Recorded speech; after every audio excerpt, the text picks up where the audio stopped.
नमस्कार दोस्तों, आरती सौरभ सहदेव चैनल पर आपका एक बार फिर से स्वागत है। तो दोस्तों, हम आपको कुछ दिन के लिए वीडियो प्रोवाइड नहीं कर पाए थे।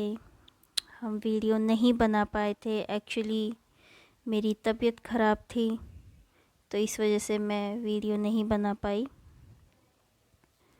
तो अब पहले से थोड़ा बेटर है, तो इसलिए आज मैं आपके लिए लेकर आई हूँ कि जैसे कि आप सभी जानते हैं कि होली का त्यौहार आने वाला है।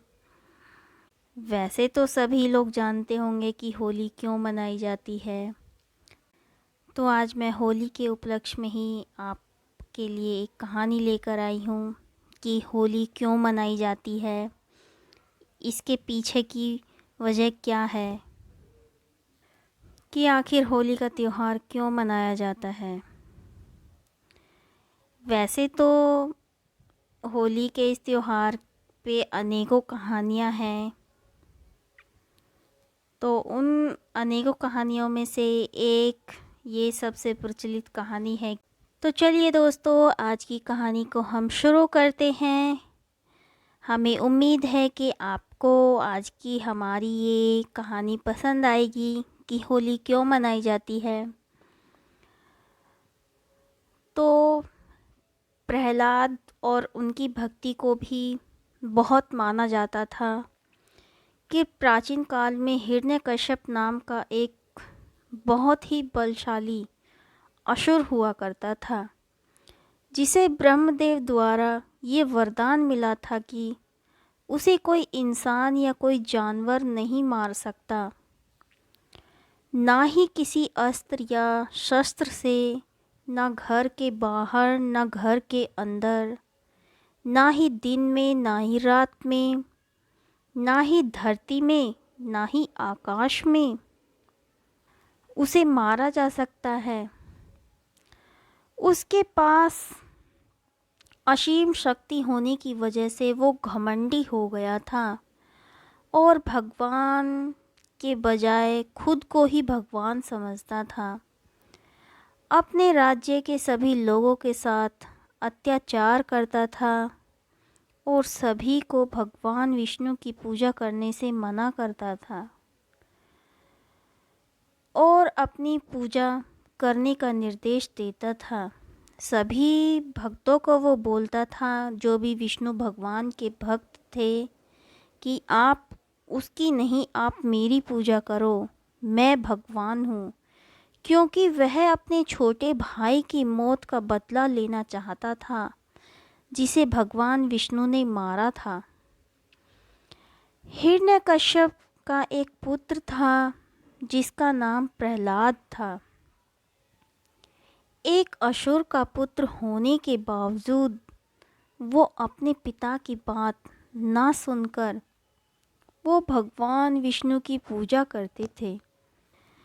हिरण्यकश्यप के खौफ से सभी लोग उसे भगवान मानने के लिए मजबूर हो गए, सिवाय उसके पुत्र प्रहलाद के। मतलब कि जो विष्णु भगवान के भक्त थे, उन पर उसने इतना अत्याचार किया कि वो उसे भगवान मानने के लिए मजबूर हो गए। लेकिन उनका पुत्र जो प्रहलाद था, उन्होंने इस बात को स्वीकार नहीं किया कि जो मेरे पिताश्री हैं हिरण्यकश्यप, वो भगवान विष्णु हैं। हिरण्यकश्यप को ये बात मंजूर नहीं थी। उसने काफ़ी प्रयास किया कि उसका पुत्र भगवान विष्णु की भक्ति छोड़ दे, मगर वो हर बार अपने प्रयास में असफल होता रहा। इसी क्रोध में उसने अपने पुत्र की मृत्यु करने का फैसला लिया। इस घिनौनी चाल में उसने अपने बहन होलिका से सहायता मांगी। हिरण्यकश्यप की जो बहन थी उसका नाम होलिका था। होलिका को भी भगवान शिव द्वारा एक वरदान प्राप्त था, जिसमें उसे एक वस्त्र मिला था, जब तक होलिका के तन पर वो वस्त्र रहेगा तब तक होलिका को कोई भी जला नहीं सकता। हिरण्यकश्यप ने एक षड्यंत्र रचा और होलिका को ये आदेश दिया कि वो प्रहलाद को अपनी गोद में लेकर आग में बैठ जाए। आग में होलिका जल नहीं सकती क्योंकि उसे वरदान मिला है, लेकिन उसका पुत्र उस आग में जलकर भस्म हो जाएगा, जिससे सबको ये सबक मिलेगा कि अगर उसकी बात किसी ने मानने से इनकार किया तो उसका भी अंजाम उसके पुत्र जैसा ही होगा। होलिका प्रहलाद को लेकर आग में बैठी, तब वो भगवान विष्णु का जप कर रहे थे। जब प्रहलाद की बुआ होलिका उन्हें आग में गोद में लेकर बैठी तो वो भगवान विष्णु का जाप कर रहे थे।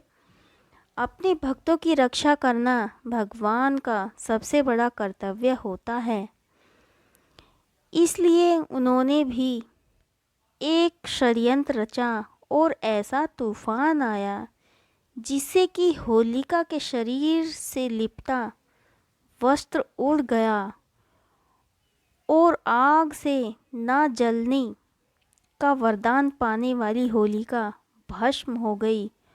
और वहीं दूसरी ओर भक्त प्रहलाद को अग्निदेव ने छुआ तक नहीं।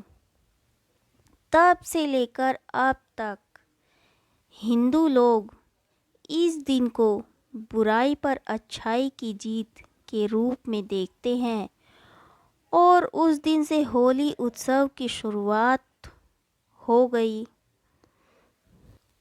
और इस दिन को मनाने के लिए लोग रंगों से खेलते हैं। तो दोस्तों, होली क्यों मनाई जाती है, उसकी पीछे की कहानी इस तरह थी कि जब होलिका आग में जलकर भस्म हो गई, तो जिसे हम रंगों के रूप में आज मनाते हैं, तो उससे एक दिन पहले होलिका दहन किया जाता है।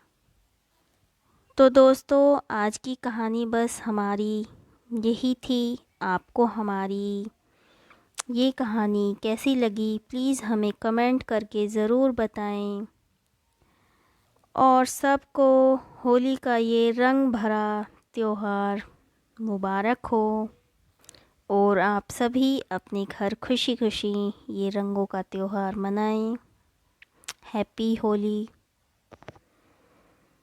तो दोस्तों, होली मनाने के साथ साथ अगर आपको हमारी ये आज की कहानी पसंद आई हो तो हमारे वीडियो को ज़्यादा से ज़्यादा लाइक और शेयर करें और हमारे चैनल को सब्सक्राइब करना ना भूलें।